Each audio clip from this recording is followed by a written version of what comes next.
The gate down. And we're going to start with our video. Now, as you've seen, we've met a number of people, eyewitnesses to Holy Week. And this evening, we're going to be meeting yet another of the figures who we meet not only in the pages of Scripture, but in the course of the story of Holy Week. So, without further ado, we'll start our video. I am one of the few people mentioned in all four Gospels.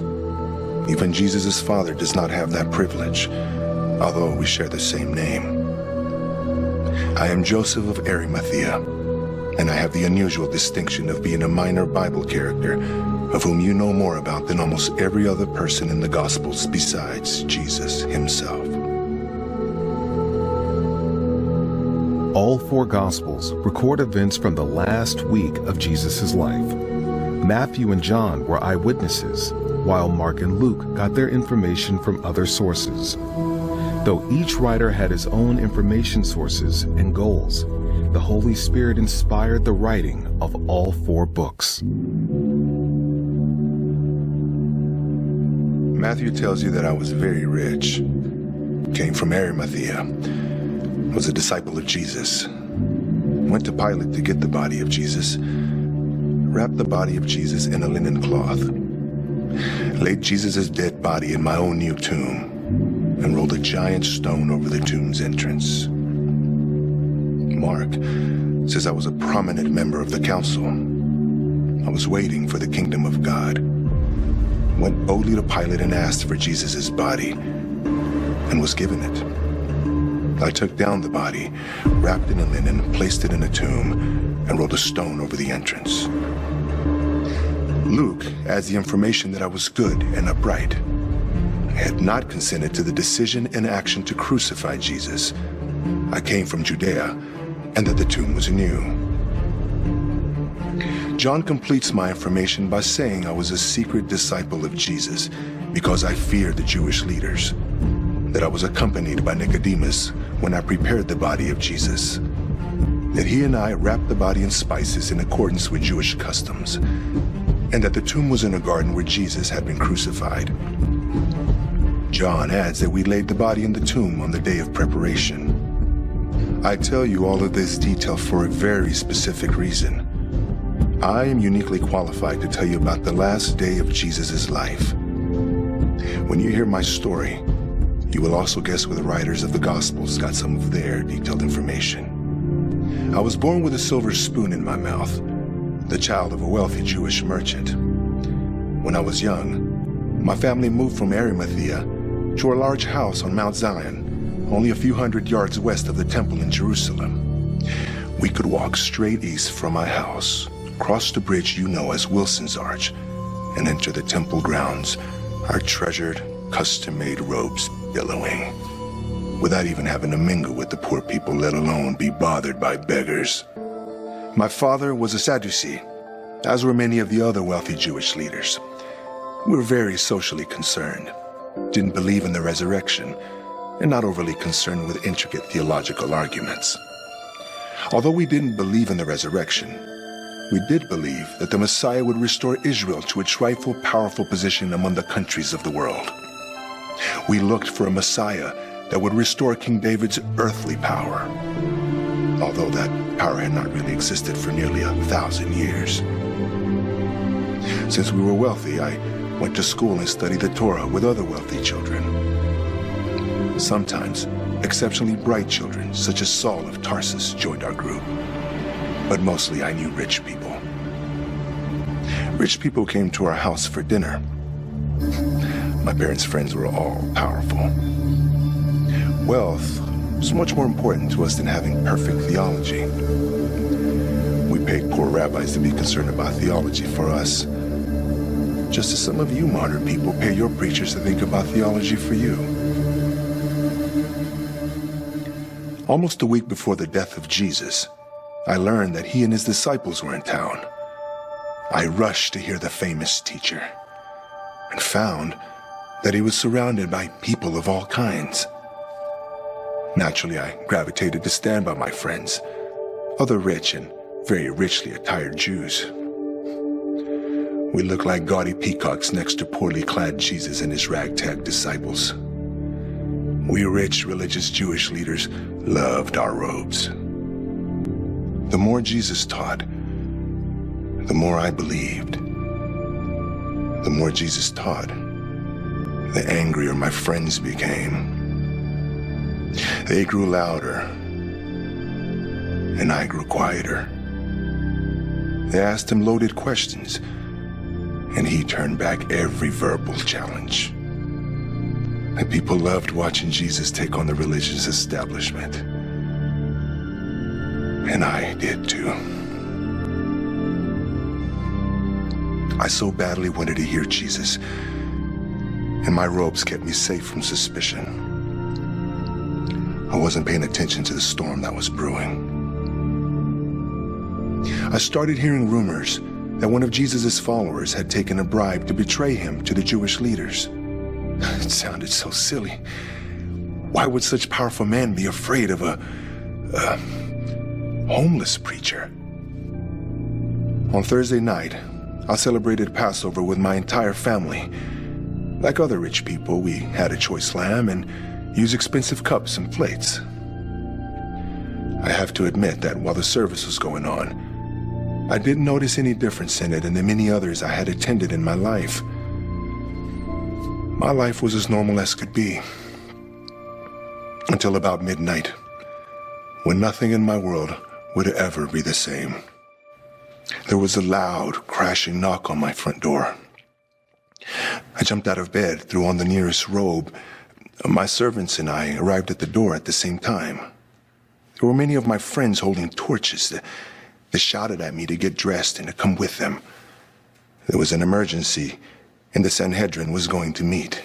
It must be quite an emergency, I thought, since the Sanhedrin almost never met at night. We entered the Sanhedrin building. I understood the commotion. They were afraid of Jesus. They wanted to kill him because they were afraid of him. Nothing was going to stop that bloodthirsty mob, but they had no authority to kill him. That's the knowledge I console myself with anyway. They only had legal authority to beat him before letting him go. I settled in for a long trial, and that is what I got. Witness after witness, their testimonies conflicted or were patently false, but they kept calling them. Out of frustration, the leaders called to take Jesus to Pilate and ask for a sentence of death. It was daybreak. Almost everybody in the room voted yes. But not me. I was too cowardly to object, but I did not vote for it. I was sure that Pilate would see his innocence and let Jesus go. I knew Pilate from some of my business dealings, and I knew him to be a smart, honest man. He was so stubborn that he would never give in to the demands of the Jewish leaders. The sun rose. We took Jesus before Pilate, and our leaders asked to have Pilate crucify him. He had the authority to kill Jesus, whereas they did not. Pilate was known to crucify people for a lot less reason than appeasing the Jews, but he still was an honorable man. Jesus was tried before Pilate, and I heard the precious words from Pilate. I find no guilt in this man. That should have been the end of it. Pilate should have given him a light beating and let Jesus go. But he could not withstand the threats and pressure from the Jewish leaders. So he sent Jesus to Herod Antipas, the ruler of Galilee, for further examination, hoping the whole mess would go away. Herod Antipas tried to question Jesus, but Jesus just ignored his questions. Rather than be humiliated in front of everyone, Herod Antipas quickly sent him back to Pilate. Pilate repeatedly tried to release Jesus, but the leader's threats kept coming and coming. He had Jesus savagely beaten, hoping to satisfy the Jewish leaders. But that just inflamed them more. If Pilate would not kill Jesus, they would cause a riot among the people, and Pilate might lose his job. He gave in. Finally, Pilate gave in. He gave the order. Crucify Jesus. I could not believe it. The hate from the Jewish leaders was enough to kill an innocent man. I had done nothing to stop the travesty, and it was too late now to do anything. The fate of Jesus was sealed. He was going to be crucified, and most assuredly would die a gruesome, grisly death. I was humiliated and scared for me and for my people. We weren't sending a guilty man to his death, and there were few things that made God angrier than the shedding of the blood of an innocent man, especially if that innocent man turned out to be the very Son of God. Like the prophets before me, I prayed for my people and for myself. Some of the Jewish leaders followed Jesus to Golgotha, where he would be murdered, but most of us went to our homes. Shamefully. There was every reason for God to end our lives that day. As the hours passed and the sky darkened and an earthquake happened, I believed we were all going to die. And we deserved to. A messenger came to my house and told me that the massive curtain, 60 feet high and thick, massive curtain in the temple had been torn in half, from top to bottom. I knew that only God could have done such a thing.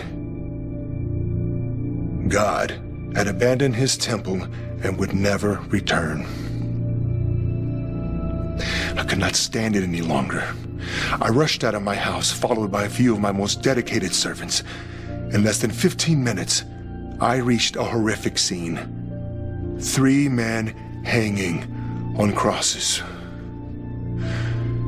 As usual, they were placed next to a major road where people could see them, eye to eye, cheer at them, and be reminded of the absolute power of Rome. But he was the one in the middle. Above his head was Pilate's sarcastic sign. "This is Jesus, the King of the Jews." There was a small crowd of women nearby, staring at Jesus. But unlike typical Jewish women, they were praying instead of wailing. I rushed up, just as a Roman soldier jabbed his spear into Jesus' side. Involuntarily, from somewhere deep within me, I don't know where, a scream emerged. I kept it in. I couldn't let something like that happen with who I was, who I represented. No. Then, I watched in morbid fascination as blood and water shot from the hole inside his side. He didn't feel the spear. Jesus was already dead. With his death, with my fear of who I was and what I was becoming, and the difference between them died too. Just vanished. I nodded to an officer who stood nearby and instructed him to follow me to Pilate. He was afraid to abandon his post, but he was more afraid of a wild-eyed rich Jew with unknown intentions headed to see his boss. On the way, I realized that both Pilate and the Jewish leaders had a big problem. What would they do with the body of Jesus? Romans typically left the bodies of the crucified to rot on the cross as a deterrent to future criminals. But Pilate would be ashamed to have that body stay in the public eye since he knew Jesus was innocent. The Jewish leaders were obligated to have the body buried within 24 hours after death. But they wanted to disassociate themselves from Jesus' death and just have the whole matter go away quietly. When my small entourage reached Pilate's garden, I just walked in. I guess Pilate's bodyguards thought the officer with me was under orders to report. Plus, they were familiar with me from my past dealings with Pilate. When I entered the room, Pilate just gave me a questioning look. I said, "Please, give me the body of the innocent man." The officer confirmed that Jesus was dead, and Pilate gave his body to me. I was sure Pilate was appreciative that I was removing a sign of his shameful action. Back we went to Golgotha, where the officer instructed his soldiers to remove the dead Jesus from the cross. Sickened by the thought of them ripping his hands and feet from the nails, my servants and I removed him from the cross. I then sent one servant to fetch linen cloth and other servants to buy burial spices and perfumes. They only had an hour to buy those things because sundown was approaching, and the burial had to happen soon. My servants gone, I was in a quandary. What would I do next? There was a muffled cough behind me. I turned around. Nicodemus. It was my friend Nicodemus, another secret follower of Jesus. I said, "My tomb is over there. We will carry him."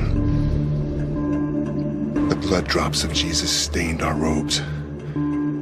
Our expensive, pompous robes that now we would never wash.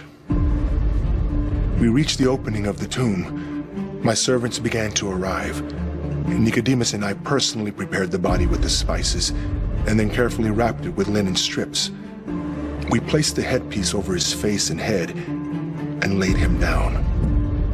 With one last look, we left the tomb. It took 6 of us to lever the stone in place over the tomb face, where we sealed it. It would take a dozen strong men to remove that stone because I had designed it that way. Nicodemus and I were ritually unclean because we had touched the dead body. We would not be able to celebrate Passover, but neither of us really cared. Jesus was dead, and our hopes and dreams were shattered. We were no longer secret followers of Jesus, and would likely lose our seats in the Sanhedrin and our places in high society, and may lose much of our wealth. Standing there in our blood-stained robes, they seemed like treasures that no longer had any value.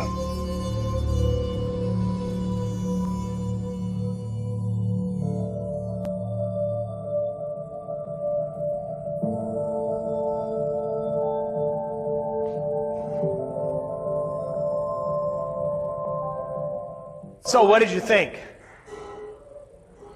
Any questions or thoughts kind of rise to the surface as you watch this? First of all, they do a pretty good job on Joseph of Arimathea with a cameo of Nicodemus. So what did you see? What struck you? Eric.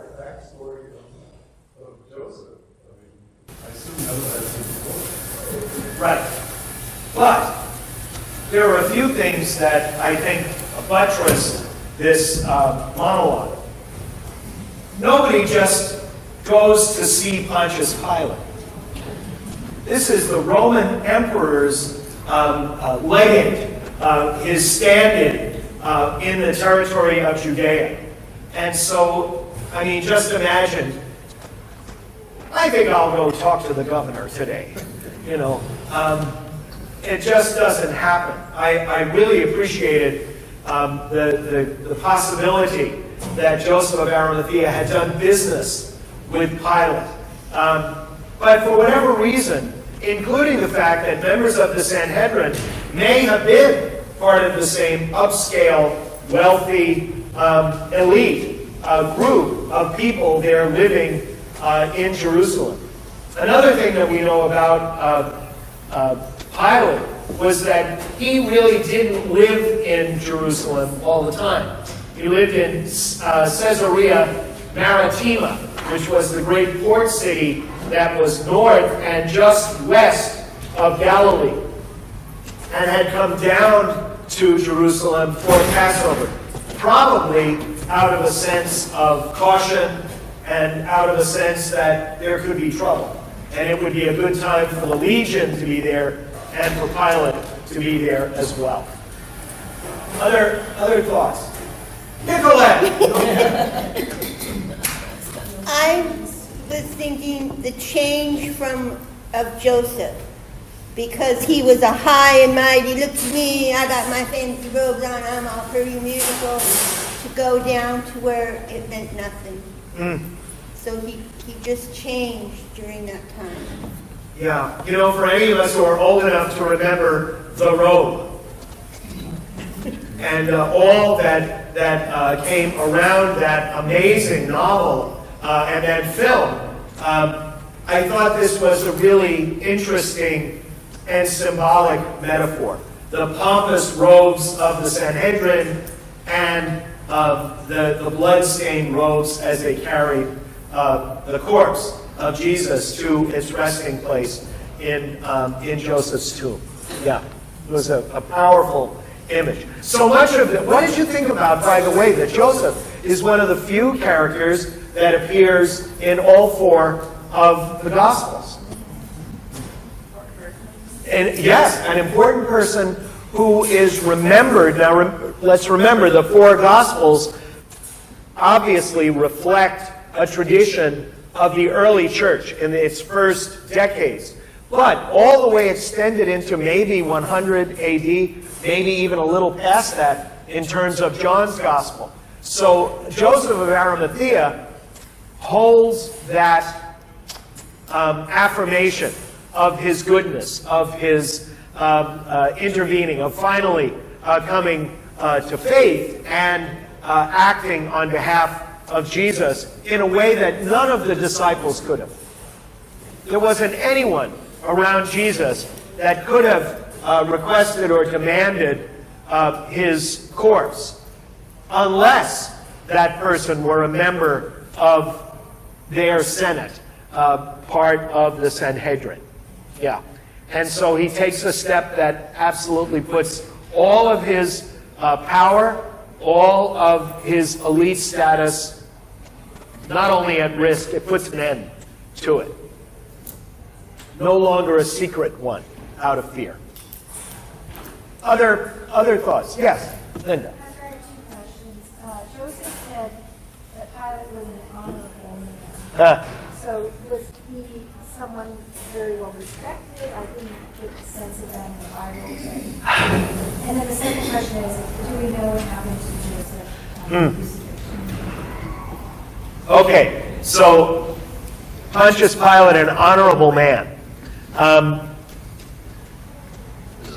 A number of scholars look at the four Gospels, and the Pontius Pilate who you meet in Mark's Gospel, arguably the earliest of the four, it doesn't seem terribly honorable. He just has a problem. He wants to go away. And he doesn't want to risk a riot because his post is at risk. So it's all very self-centered. It's very much about his future. But as you look at the four Gospels, you begin to get a sense of Pontius Pilate as sort of pleading for the release of Jesus and really and ultimately wringing his hands and washing his hands of it.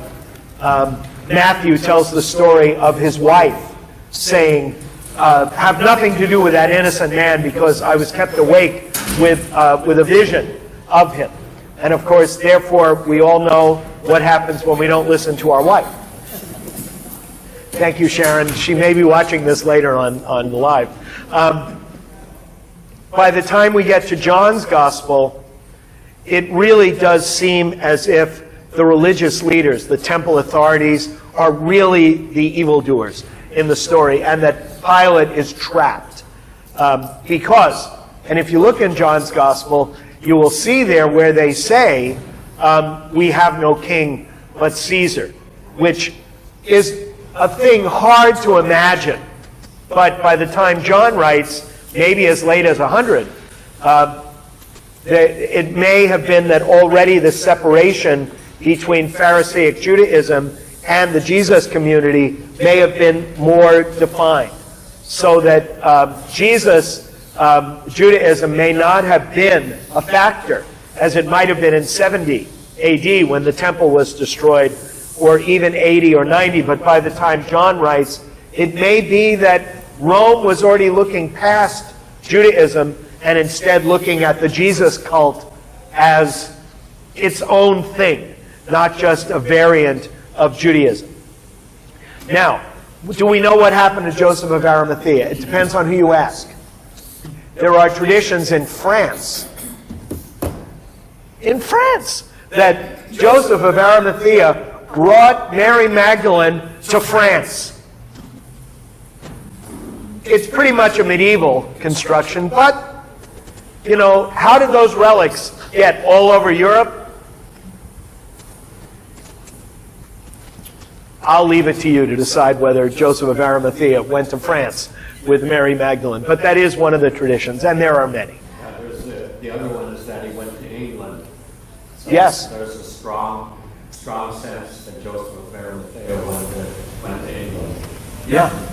Yeah, and how much of that is sort of European Christianity sort of, creating links between the biblical period and their own period, and the sort of the authentic faith being buttressed by these figures traveling and making the move. Yeah. Yeah. Yes, Nicolette. Would Joseph, he was so afraid of the Sanhedrin and all them, and they wanted to kill Jesus.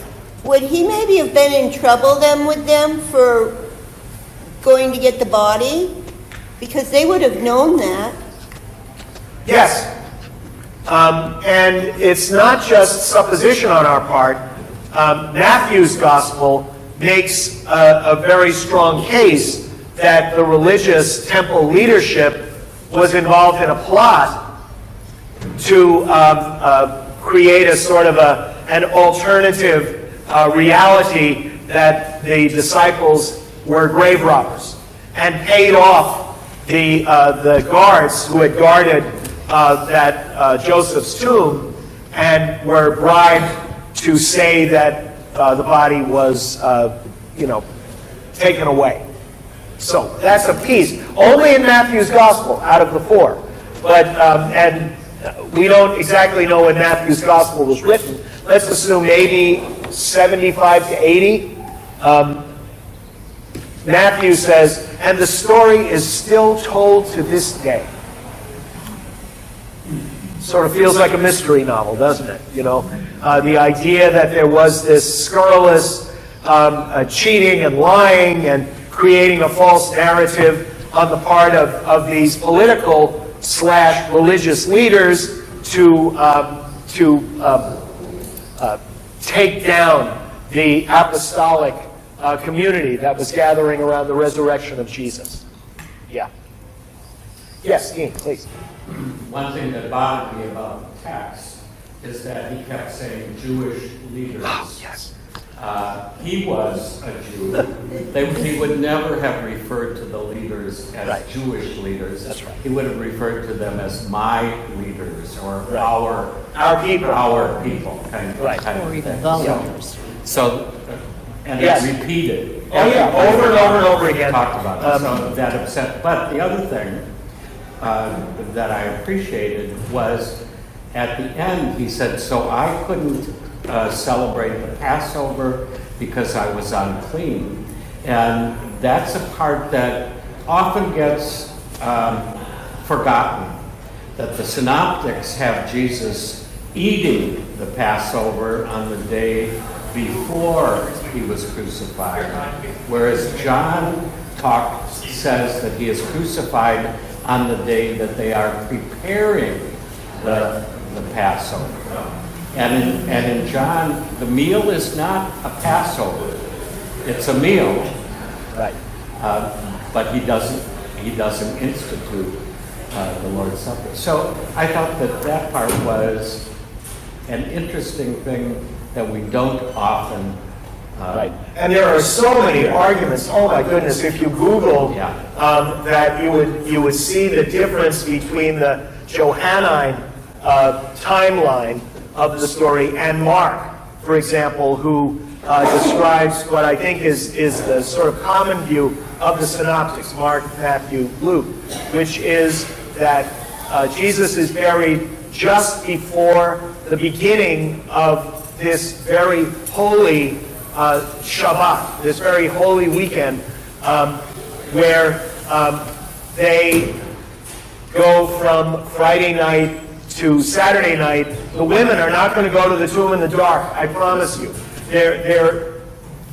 Nobody is going to be out on the streets of Jerusalem in the dark. But the moment that they can at least see the nose in front of their face, they get there on Sunday morning.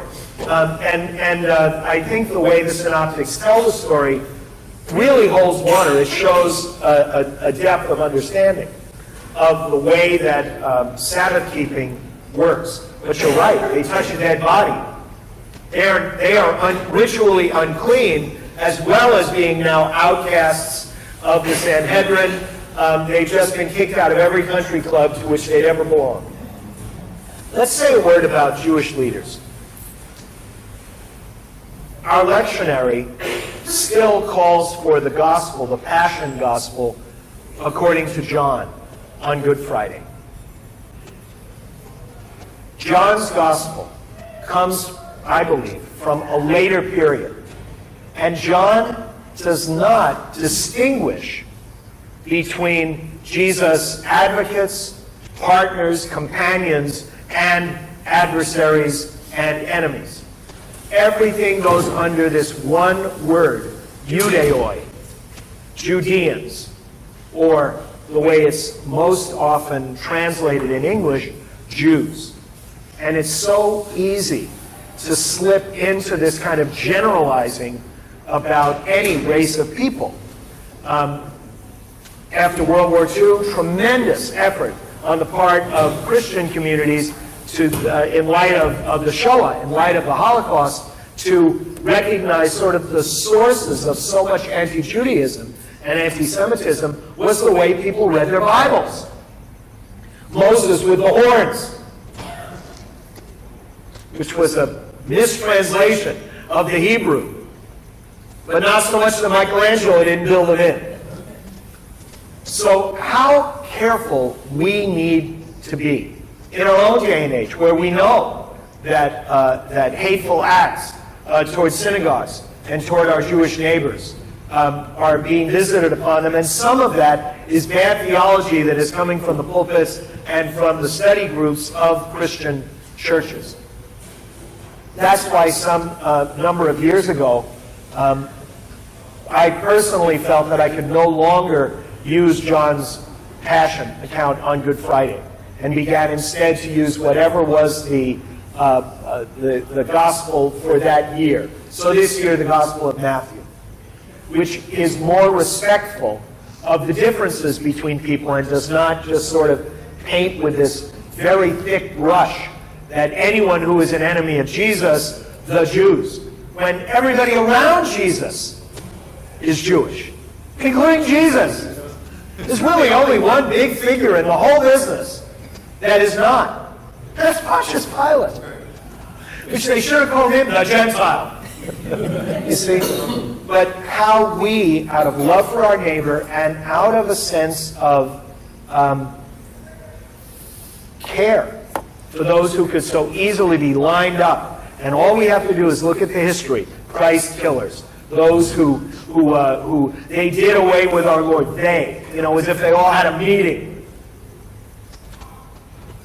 We can be a part of addressing that and recognizing where the fault lies. The religious leaders, the wealthy, the powerful, the ones who had the levers of power. I mean, at least that's the way it was in the ancient world.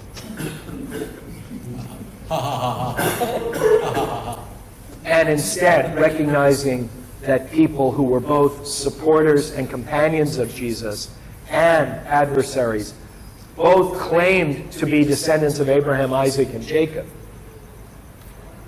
We know all people by our deeds. by what we do, how we act, where we set ourselves up. And there's a rich vein of interpretation that I think we Christians owe to our neighbors, so that we don't even innocently perpetuate some of these generalizations that have caused tremendous pain, bloodshed, and even genocide. Yes, Nicolette. Is there anything in history that says the Sadducees changed their mind about Jesus, who he was? Not that I know of.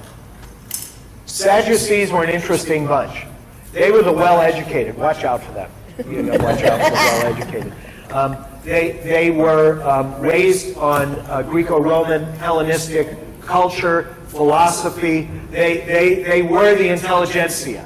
Yes, they tended to look only to Torah. The reason it says they didn't believe in the resurrection was in the Torah, the first 5 books of the Bible. I challenge you to find a scripture about the afterlife. It's not there. Same reason the Samaritans would have only cleaved to the Torah, not to the prophets, to the Nevi'im, and not to the writings, to the Ketuvim. But as can be the case with elites generally, who look their nose down at people who aren't as sophisticated or as academic as they are. Remember how they challenged Jesus? The woman, how many husbands did she have? 7. Which one will be her husband in the afterlife? And Jesus just looked at them and said, you know, you idiots. I don't know if he said shut up in there, but I'm pretty sure he might have. So other thoughts? Yes, Colleen. In this depiction, Joseph says that he sent servants to buy spices and linen and to wrap the body. But then we have in the Bible that the women came on Sunday with spices and linen. And it does say that the body was already wrapped in linen. So is there like multiple layers of spices and linen? Is that I think what there are multiple layers of tradition, where the sense you get from the earlier Gospels is that the preparation of Jesus' corpse for a proper burial could not be completed in time for sundown. And I say this as someone who grew up in New York City, where there was a radio station, the most popular radio station, WINS, the news, where at, let's say today at 6:40, you would hear, attention, the Jewish Sabbath will begin at 5:40 this evening. It was sponsored by one of the big funeral homes in Manhattan. But this was so important, and I tell you, I used to drive home on the Brooklyn-Queens Expressway. You took your life in your hands at 5:40 because of all of the poor guys who worked in the warehouse who had to get home and out of their car before Sabbath happened. Otherwise, everybody in the neighborhood, looking at you violating the Sabbath by not getting home in time. Colleen, I think really what's happening is multiple traditions. The John tradition, from what I see, Joseph and Nicodemus figure more in a more apparent way. But if you look at the earlier Gospels, Mark and then Matthew and then Luke, I think what's clear is that the women go as early as they can, as soon as there's any daylight on Sunday, to complete the task. The devotional task, if nothing else, beside spices and wrappings, but what is owed to a dear one. And there's just no time on Friday to get that done, which is why they're asking each other, who will roll away that stone? They're not going because they have a clear plan. I think they're going because they're driven by their love, by their grief, by all of the emotions that accompanied them from Friday sundown straight on through until the darkness of Sunday morning, just as darkness was turning to morning light. Yeah. Other thoughts? Yes, Tom. I appreciated Joseph's describing how big the stone across the whole of the tomb was. Yeah, and why would, I mean, Joseph obviously didn't purchase that tomb and design it and all the rest with, just in case the Messiah should need it. Clearly.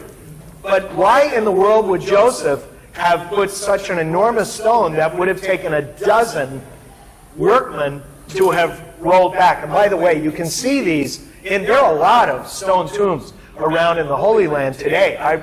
We drove by one in our bus, and there it was with a stone, and they were explaining to us that many of them were on a track that was angled back, so it could be rolled to cover easily. But you had gravity working against you to open that tomb. By the way, you had to open that tomb. 1 year after you put the body in, you had to go into the tomb. Why? Because after a year in that climate, flesh and all except for bones were gone. And that would be the time you would take the bones and they would be moved from where they had been laid for that year into a box, a bone box. And this was where the skeletal remains of a loved one would go into that box, the lid closed, and it would go onto a shelf in the family crypt.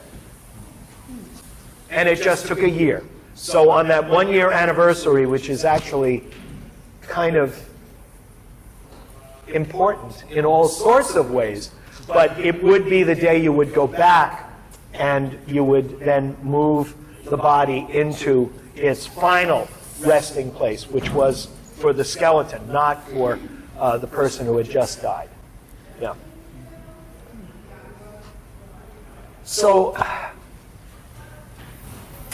for any of us who have watched The Chosen, we know, and for any of us who have watched biblical epics like I did as a kid and still, we know that it is the playwright's art or the screenwriter's art to sort of flesh out the stories. And I have actually been impressed with the work that the screenwriters of The Chosen, usually very responsibly weaving together the stories. But we all do that.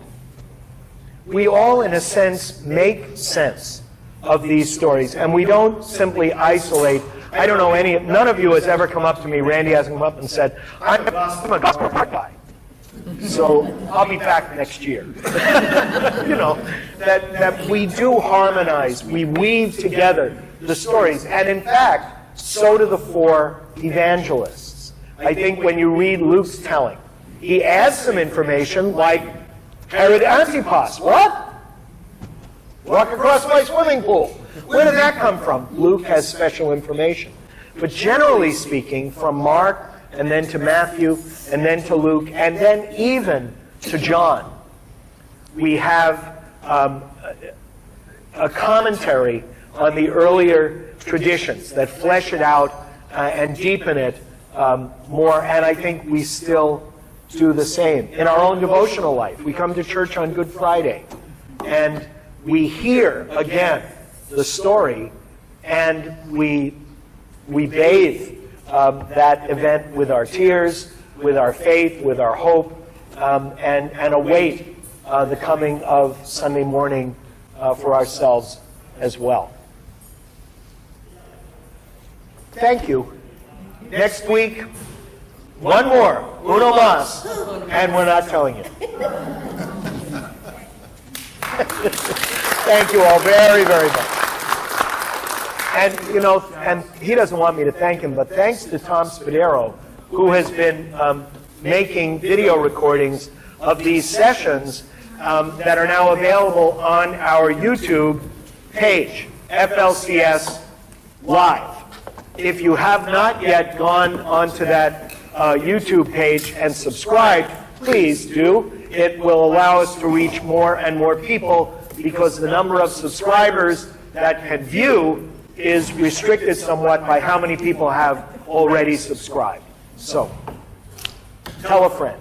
Or tell a pitched enemy. I don't care who you tell. Just get them to subscribe. Thank you all. Have a great evening. Another dramatic interpretation of Joseph's Arimathea If you ever read Silver Salad, it was a movie that. Yeah, I don't think I read it. It's